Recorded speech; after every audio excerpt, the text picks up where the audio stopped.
გაგრძელდება ჩვენი პროტესტი გამარჯვებამდე. ჩვენ არ ვაპირებთ დაშლას, ჩვენ ვთხოვთ ხელახალ არჩევნებს და გათავისუფლებას პატიმრების, უკანონო პატიმრების, რომლებიც იბრძვიან საქართველოს თავისუფლებისთვის და თითოეული ჩვენგანისთვის. ჩვენი ვალია ვიდგეთ აქ, არ დავიყალოთ, მტკიცეთ და ბოლომდე მივიყვანოთ საქმე.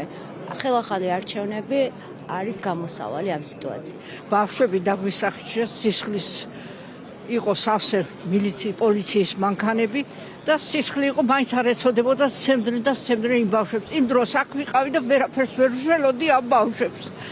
დაასახიჩეს, სუცხვირები დაუტეხეს და ძვლები და ყველაფერი. ძალიან ცუდი ამბავია, ეს მთავრობა უნდა გადადგეს, ჩვენ გვინდა ევროპა, არ გვინდა რუსეთი. ესა ჩემმა შვილებმა, შვილიშვილებმა უნდა იცხოვრონ ევროპულ ქვეყანაში.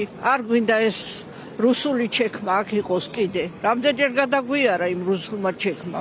კიდე უნდათ რუსეთში წასვლა, ჩვენ არ გვინდა ხალხს.